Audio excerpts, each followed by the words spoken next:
Sore itu suasana terasa berat. Aku duduk di dalam mobil yang terparkir di tepi jalan, menunggu Bu Indah pulang dari kegiatan sore bersama temannya. Tapi, jujur saja pikiranku tidak tenang sejak tadi. Ada perasaan sesak yang sulit dijelaskan. Bukan karena lelah bekerja, tapi karena beban di hati yang tak bisa kuutarakan kepada siapapun. Aku tahu, suami Bu Indah saat ini sedang tidak berada di tempat yang seharusnya. Aku sendiri yang pernah mengantarnya diam-diam beberapa kali. Dan sejak saat itu, hati kecilku berontak. Aku tahu apa yang beliau lakukan salah. Tapi sebagai sopir, aku tak punya kuasa untuk menegur.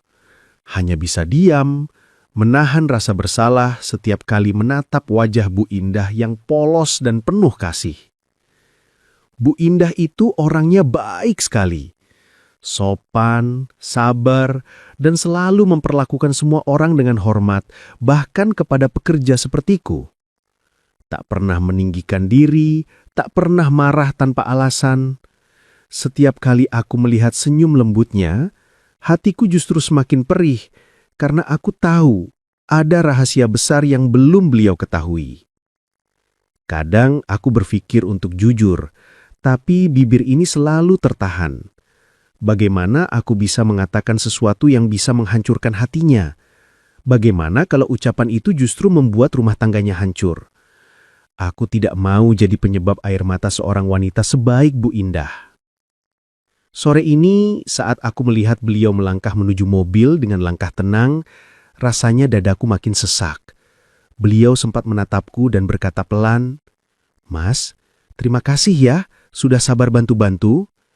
Aku hanya tersenyum, menunduk sopan, menahan perasaan campur aduk di dada. Dalam hati aku berucap, andai ibu tahu, mungkin ibu akan kecewa. Tapi saya tidak sanggup, Bu. Saya takut menyakiti hati sebaik ibu. Sepanjang perjalanan pulang, Atu memilih diam.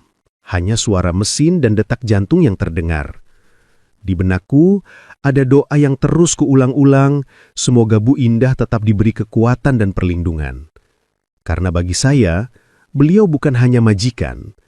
Beliau adalah sosok perempuan yang pantas dicintai dan dihormati, bukan disakiti oleh ketidaksetiaan. Aku baru saja merapikan mobil di garasi ketika ponselku berdering. Di layar tertulis nama Bu Indah. Aku langsung mengangkatnya. "Mas, tolong jemput Bapak ya. Katanya lagi di tempat biasa," ucapnya dengan nada lembut. Aku terdiam sejenak. Tempat biasa. Kata-kata itu membuat dada ini terasa berat. Aku tahu betul apa maksudnya. Dan di sanalah letak beban yang tak bisa aku ceritakan pada siapapun. Aku menarik napas panjang sebelum menjawab. "Iya Bu, siap, saya berangkat sekarang." Setelah menutup telepon, aku duduk sejenak di kursi depan kemudi. Dalam hati ada perasaan sesak yang sulit dijelaskan. Aku tahu Pak Hendra, suami Bu Indah, tidak sedang di tempat bisnis seperti yang beliau bilang. Aku tahu dengan siapa beliau berada. Dan setiap kali harus menjemputnya di sana, rasanya seperti menusuk hati sendiri. Perjalanan malam itu terasa lama. Lampu-lampu jalan berganti satu persatu, tapi pikiranku kosong. Setiap kali mengingat wajah Bu Indah yang begitu sabar dan lembut, hatiku semakin tak tenang. Wanita sebaik itu, yang selalu memperlakukan semua orang dengan hormat, tidak pantas disakiti dengan kebohongan seperti ini. Sesampainya di tempat itu, aku mematikan mobil dan menunggu di dalam mobil. Dari kaca, aku bisa melihat Pak Hendra keluar sambil berbicara dengan seseorang. Aku menunduk, tidak berani menatap. Aku pura-pura sibuk memeriksa jam tangan, berharap waktu cepat berlalu. Tak lama, beliau masuk ke mobil. "Udah nunggu lama, Mas?" katanya santai. Aku hanya menjawab singkat, "Baru sebentar, Pak." Setelah itu kami diam cukup lama. Hanya suara mesin dan deru angin malam yang menemani. Setiap kali menatap pantulan wajah beliau di kaca spion, dadaku terasa panas. Ada rasa marah, tapi lebih banyak sedihnya. Aku bukan siapa-siapa, hanya sopir. Tapi menyimpan rahasia sebesar ini rasanya berat sekali. Sesampainya di rumah, Bu Indah sudah menunggu di teras. Ia tersenyum lembut menyambut suaminya, tanpa curiga sedikit pun. Melihat pemandangan itu, hatiku hampir remuk. Aku menunduk dan berkata pelan, "Saya pamit, Bu." Beliau hanya tersenyum, "Hati-hati ya, Mas." Dalam perjalanan pulang, aku menatap jalanan kosong dan berbisik lirih, "Maafkan saya, Bu. Saya tahu kebenaran yang belum Ibu tahu, tapi saya belum sanggup bicara. Saya takut kata-kata saya justru melukai hati Ibu yang tulus itu." Angin malam masuk lewat jendela mobil yang sedikit terbuka. Aku menarik napas panjang, mencoba meyakinkan diri bahwa suatu hari nanti, kebenaran akan menemukan jalannya sendiri, tanpa harus melukai siapapun. Pagi itu, matahari baru saja naik. Sinarnya lembut menyentuh dedaunan yang masih basah oleh embun. Aku berangkat dari rumah seperti biasa, pukul 7 tepat. Suasana jalanan masih sepi. Hanya suara burung dan deru kendaraan yang sesekali lewat. Hari baru dimulai, tapi di dalam hati ada perasaan yang berat. Karena aku tahu, setiap pagi berarti kembali menatap kenyataan yang sulit kujelaskan. Setibanya di rumah majikan, aku melihat Bu Indah dan suaminya sudah duduk di teras. Mereka tampak berbincang hangat seperti pasangan pada umumnya. Dari luar, semuanya terlihat sempurna. Senyum, tawa kecil, dan sapaan lembut. Tapi, ketika aku memperhatikan wajah Pak Hendra lebih lama, ada rasa getir di dadaku. Entah kenapa, aku merasa muak dengan kepura-puraan itu. Aku menunduk, berusaha fokus pada tugasku. Dalam hati aku bergumam, andai saja Bu Indah tahu apa yang sebenarnya terjadi di balik semua senyum ini. Rasanya sulit menahan emosi. Tapi aku sadar, tempatku bukan untuk menghakimi. Aku hanya seorang supir, dan tugasku hanyalah mengantar, bukan mencampuri. Bu Indah kemudian berdiri, merapikan tas kerjanya. "Mas, berangkat ya? Sudah jam 7 lewat," katanya dengan suara lembut. "Iya, Bu." Aku menjawab sambil membuka pintu mobil. Sebelum masuk, Bu Indah sempat mencium tangan suaminya. "Berangkat dulu ya, Mas," katanya sambil tersenyum. "Iya, Bu. Hati-hati di jalan," jawab Pak Hendra dengan nada yang dibuat hangat. Tapi di balik nada itu, aku bisa merasakan sesuatu yang kosong. Kami pun melaju menuju tempat kerja Bu Indah. Di tengah perjalanan, beliau sempat bertanya dengan nada penasaran.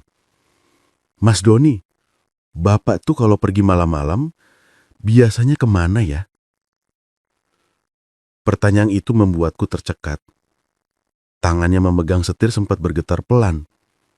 Aku mencoba tersenyum tipis dan menjawab seolah santai. Itu Bu, biasanya ke tempat temennya. Katanya ada urusan bisnis." "Oh, begitu ya. Semoga memang urusan kerja," katanya lirih. Aku hanya diam, menatap jalan di depan yang terasa semakin panjang. Dalam hati, ada rasa bersalah yang sulit kuhapus. Bohong demi menjaga perasaan orang lain ternyata tidak menenangkan. Justru membuat batin semakin gelisah. Setelah sampai di kantor, Bu Indah turun sambil tersenyum. "Terima kasih ya, Mas," ucapnya. "Sama-sama, Bu," jawabku pelan. Tapi dalam hati aku berucap lirih. "Maafkan saya, Bu. Saya ikut menutupi kebohongan yang seharusnya Ibu tahu." Setelah mengantar Bu Indah bekerja pagi tadi, aku kembali ke rumah dan mulai beres-beres halaman. Menyapu teras, menyiram bunga, dan mencabut rumput liar di taman kecil depan rumah. Pekerjaan seperti ini sudah biasa bagiku, bagian dari keseharian yang membuat hati sedikit tenang dari beban pikiran. Baru saja aku selesai mencabut rumput di sudut taman, terdengar suara dari dalam rumah. "Mas Doni, nanti antar Bapak ke tempat biasa ya," ucap salah satu pembantu rumah yang membawa pesan dari dalam rumah. Seketika tanganku berhenti bergerak. Jantungku seperti berhenti berdetak sejenak. Tempat biasa, kata-kata itu lagi. Dalam hati aku menolak, tapi lidahku keluh. Aku hanya menjawab pelan, "Iya, nanti saya antar." Padahal di dalam dada ini ada perasaan yang ingin menjerit. "Pak, jangan lagi ke sana." Tapi apa dayaku? Aku hanya supir. Tugasku hanya menjalankan perintah meski setiap langkahnya terasa berat. Tak lama kemudian, Pak Hendra keluar sambil menenteng tas kecil. "Ayo Mas, berangkat," katanya. "Iya Pak." Aku membuka pintu mobil dan menyalakan mesin. Perjalanan terasa lama, padahal jaraknya tak seberapa. Sampai di tempat tujuan, aku hanya sempat menunduk dan berkata pelan, "Saya tunggu di mobil ya Pak." Namun beliau menjawab, "Gak usah Mas, pulang aja dulu, nanti saya hubungi." Aku mengangguk, pura-pura tenang, lalu segera menyalakan mesin dan pergi. Tapi sesampainya di ujung jalan, hatiku seperti mau pecah. Rasanya muak. Aku tidak tega melihat apa yang terjadi di balik semua ini. Bu Indah begitu sabar, tapi disembunyikan dari kenyataan yang menyakitkan. Sesampainya di rumah, aku kaget karena Bu Indah ternyata ada di teras. Aku hampir menjatuhkan kunci mobil. "Ibu, kok di rumah? Bukannya tadi ke kantor?" tanyaku gugup. "Oh iya Mas, ini tadi ada data yang ketinggalan, jadi ibu balik sebentar, naik ojek online biar cepat," jawabnya sambil tersenyum tipis. Aku menelan ludah. Oh, begitu ya Bu." "Lah, Bapak mana Mas Doni?" tanyanya lagi. Aku terdiam sejenak, lalu mencoba menahan gugup. "Bapak di tempat temannya Bu, baru aja saya antar ke sana." "Oh gitu ya, iya sudah, Ibu berangkat lagi ya, jaga rumah baik-baik Mas." "Iya Bu," jawabku pelan sambil menunduk. Begitu mobil Bu Indah menjauh, aku duduk di tangga teras dan menatap kosong ke arah jalan. Rasanya dada ini sesak, seperti membawa beban yang tak bisa kuucapkan. Aku merasa bersalah, karena setiap kebohongan kecil yang kuucapkan justru makin menambah berat dosa di pundak ini. Angin sore berhembus pelan, menampar wajahku yang basah oleh keringat dan rasa bersalah.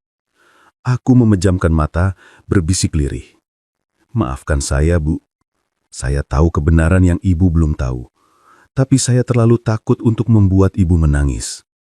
Sejujurnya, yang paling membuat dadaku sesak bukan karena harus menuruti perintah majikan, tapi karena tempat yang disebut tempat biasa itu ternyata bukan tempat sembarangan. Itu adalah rumah Bu Bunga, adik kandung Bu Indah sendiri. Aku tahu karena beberapa kali aku juga mengantar Bu Indah ke sana saat akhir pekan, kalau sedang menjenguk keluarganya. Rumah yang dulu terasa hangat dan penuh tawa, kini terasa punya arti lain setiap kali aku memarkir mobil di depannya. Dalam hati, aku mencoba berprasangka baik. Mungkin memang ada urusan keluarga atau pekerjaan. Tapi batin ini seperti menolak untuk percaya begitu saja.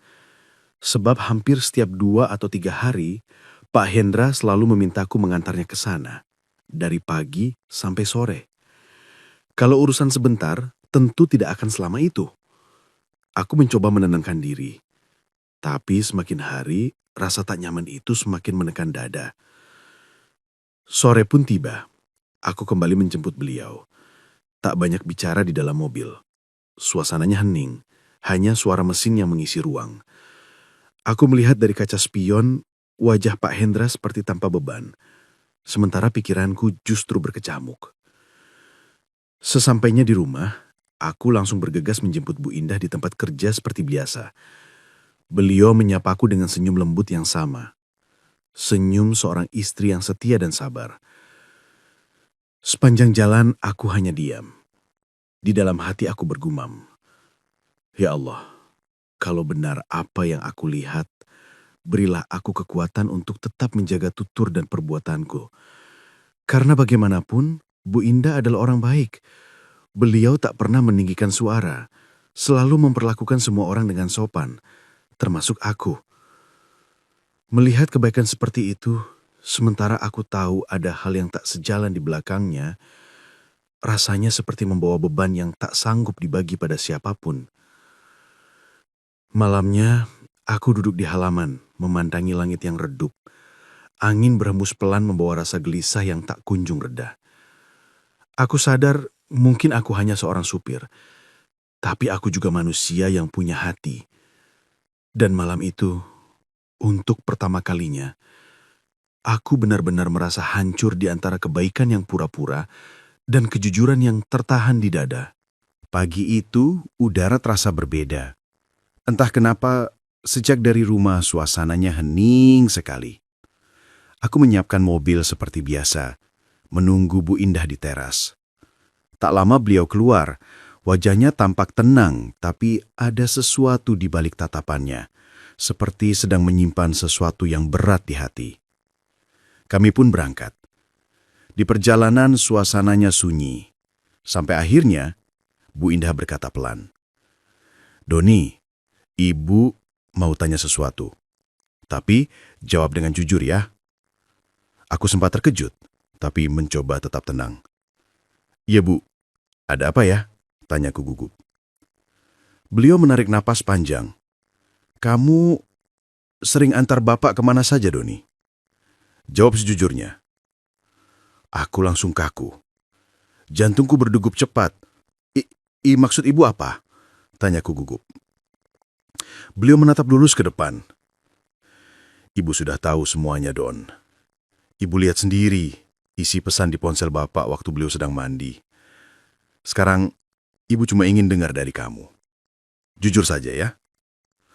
Aku menunduk. Keringat dingin mulai terasa. Suasana di dalam mobil benar-benar sunyi. Hanya terdengar suara angin dari jendela yang sedikit terbuka. Aku tahu saat itu, aku tak bisa lagi bersembunyi di balik alasan.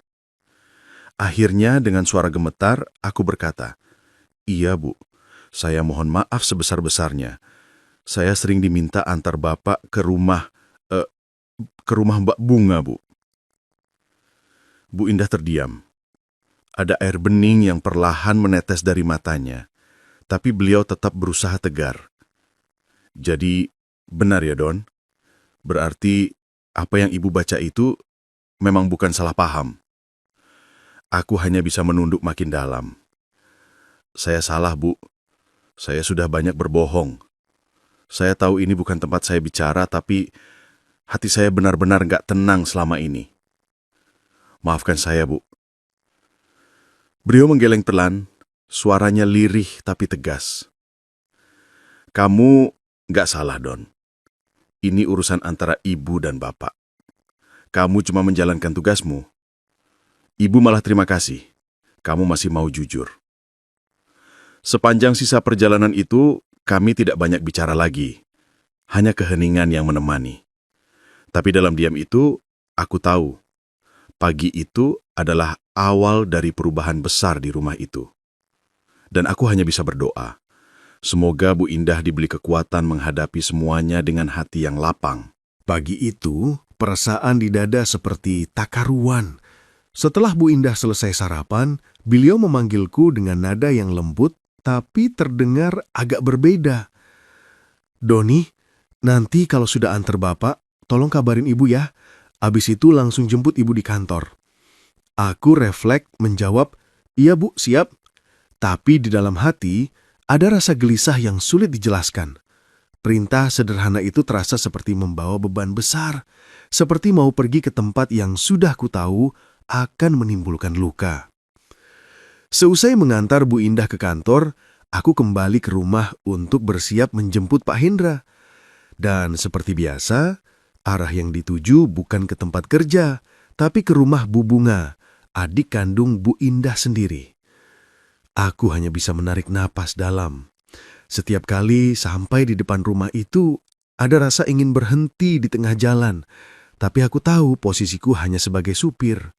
Begitu Pak Hendra masuk ke dalam, aku segera memutar balik mobil dan meluncur menuju kantor Bu Indah. Sesampainya di sana, Bu Indah sudah menunggu di depan, berdiri sambil menggenggam tas kerjanya erat-erat. Wajahnya tampak tenang, tapi sorot matanya menyimpan sesuatu yang dalam. "Cepat Don, ke tempat itu," katanya singkat. Aku hanya mengangguk dan menyalakan mesin. Mobil melaju pelan, tapi jantungku berdegup cepat seperti genderang perang. Begitu kami sampai di depan rumah itu, Bu Indah memintaku berhenti agak jauh. "Ayo turun Don," katanya pelan tapi tegas. Aku sempat ragu, tapi akhirnya ikut berjalan di belakang beliau. Langkahnya hati-hati, seperti menahan sesuatu yang berat di dadanya. Dan benar saja, sebelum sampai di pintu, terdengar suara percakapan dari dalam rumah, nada lembut, akrab, dan penuh tawa kecil. Aku menatap Bu Indah. Wajahnya pucat, tangannya gemetar, tapi beliau tetap berusaha tegar. Tidak ada kata keluar dari mulutnya. Beliau hanya menatap rumah itu beberapa detik, lalu berbalik arah. "Sudah Don, ayo pulang," katanya lirih. Begitu masuk ke dalam mobil, keheningan terasa menusuk. Hanya suara napas tertahan dan tangis yang perlahan pecah. Aku menunduk dalam, tak berani berkata apapun. Rasa bersalah menyelimuti seluruh pikiranku. Aku ingin menenangkan beliau, tapi aku tahu tidak ada kata yang cukup untuk menenangkan luka sebesar itu. Bu Indah hanya berkata satu kalimat dengan suara parau.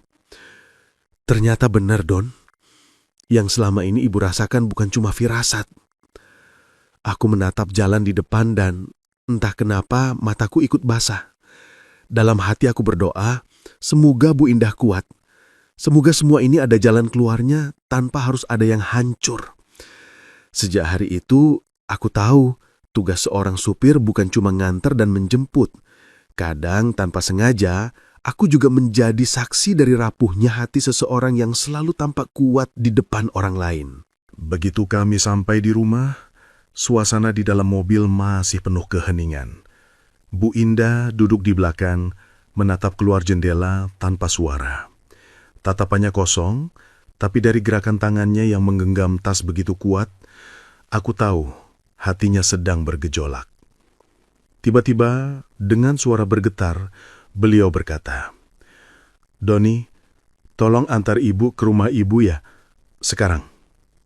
Aku menoleh pelan ke arah kaca spion, mencoba memastikan apakah beliau benar-benar siap. Tapi mata itu sudah basah. Aku hanya bisa menjawab, "Iya Bu." Mesin mobil kembali menyala, dan perjalanan terasa begitu panjang, walau sebenarnya jaraknya tak seberapa.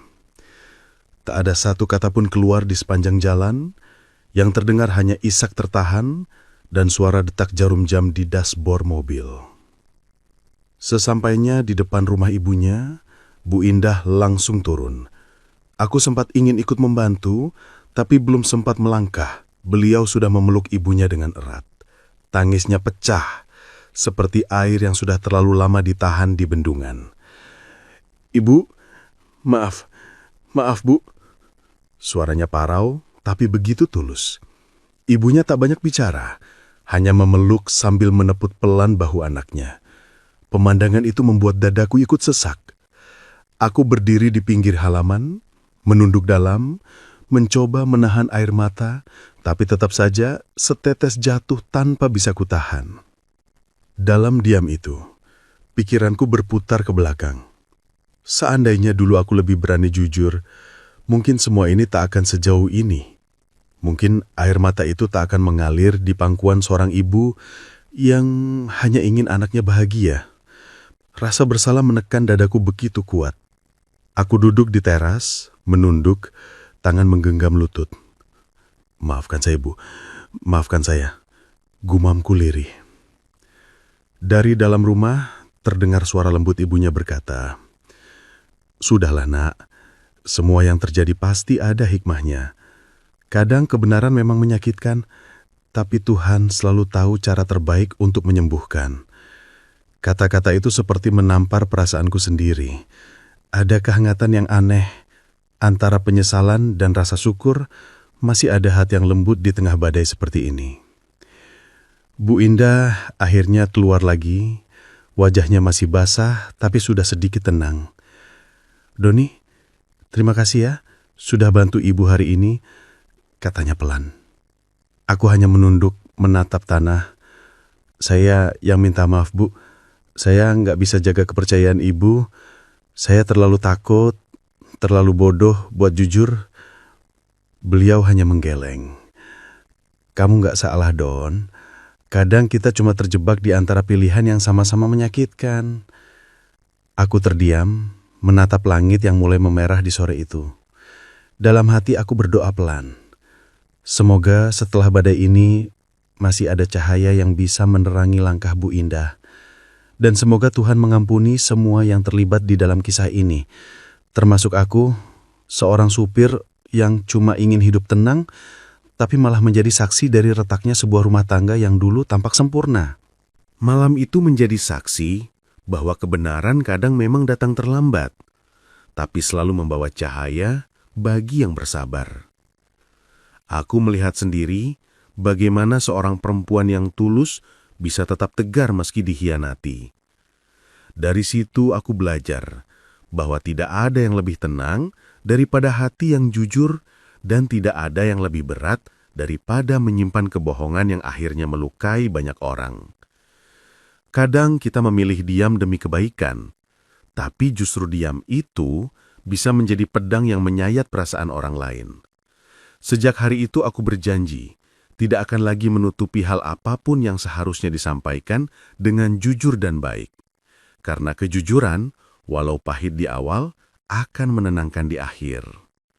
Pesan moralnya, jangan pernah biarkan nafsu dan godaan sesaat membuat kita lupa pada hati nurani. Hancurnya satu keluarga seringkali berawal dari satu keputusan kecil yang tidak dipikir panjang.